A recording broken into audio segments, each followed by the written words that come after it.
Software design can get messy fast. You start with a simple class, then come features, edge cases, refactors, and soon you're dealing with spaghetti code. And that's where design patterns step in.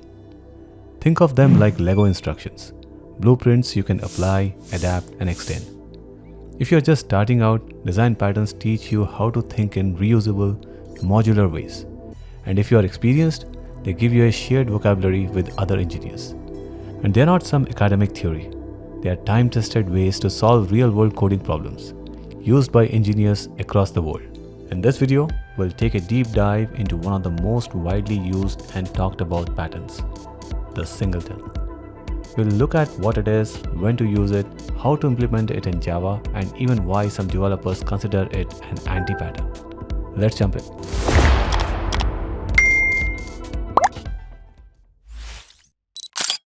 In simple terms, a design pattern is a reusable solution to a recurring problem in software design. It's not code you copy-paste. It's more like a general strategy you tailor to your specific situation. These patterns were first formalized by a group of 4 software engineers, collectively known as the Gang of 4. In the landmark book Design Patterns, Elements of Reusable Object-Oriented Software, they documented 23 classic design patterns that solve common problems in software design. Over time, these patterns were grouped into 3 broad categories, each addressing a different aspect of object-oriented design: creational patterns, structural patterns, and behavioral patterns. Creational patterns are all about how objects are created, but with flexibility. They help avoid hard coding and make your code more testable and scalable. Structural patterns focus on how classes and objects fit together and how objects are organized. Behavioral patterns are about how objects communicate. These patterns help you clean up your logic and make your code easier to evolve and refactor. Now, out of the 23 classic design patterns, you don't need to learn them all at once. Instead, start with the ones that show up everywhere. Modern frameworks like Spring and React, libraries, system design interviews, and real production code. And we are kicking it off with one of the most popular and widely used, the singleton pattern. The singleton pattern ensures that a class has only one instance, and it provides a global access point to that instance. It's useful when you want to manage shared resources, like a configuration manager, a logging service, or a thread pool. In these cases, having multiple instances would cause problems. You want a single point of control. Let's look at this code. The class has a private static variable to hold the single instance.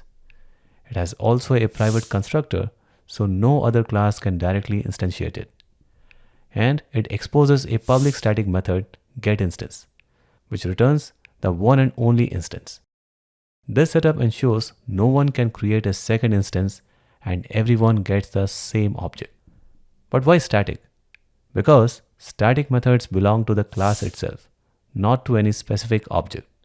This means you can call singleton.getInstance without creating an instance first, because that's literally the point of singleton.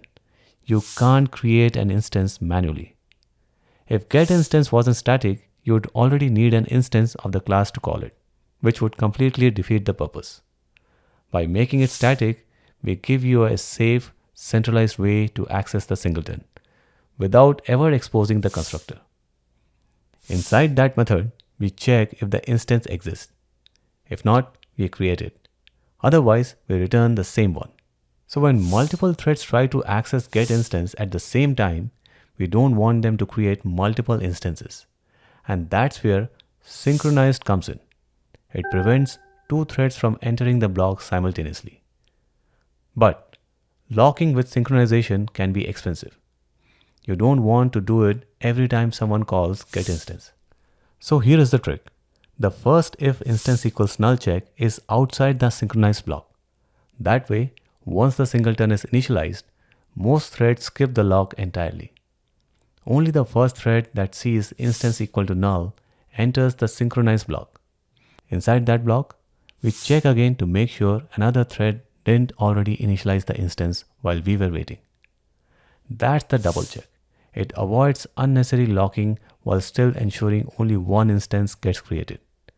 And this is also why instance is marked volatile. So the JVM doesn't reorder reads and writes, which could lead to subtle bugs in multi-threaded environments. This implementation also uses lazy initialization, which means the object isn't created until it's needed. And that's great when the object is heavy or expensive to create, or it may never be used. So you save memory and CPU until the very moment the object is needed. But not everyone loves Singleton. Some developers criticize Singleton as an anti-pattern. Why? Because it hides dependencies, makes unit testing harder. It introduces a global state, which can lead to unexpected side effects. And overusing it can violate single responsibility principle, which I have explained in detail in my another video. So, should you avoid it? Not necessarily.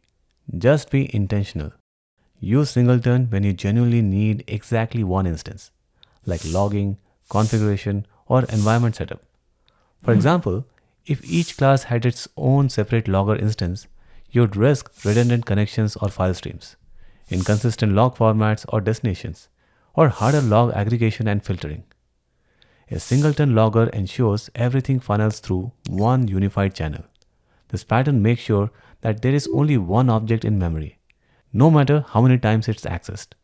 Similarly, you want to reuse a fixed number of threads, not spin up new ones all over the place.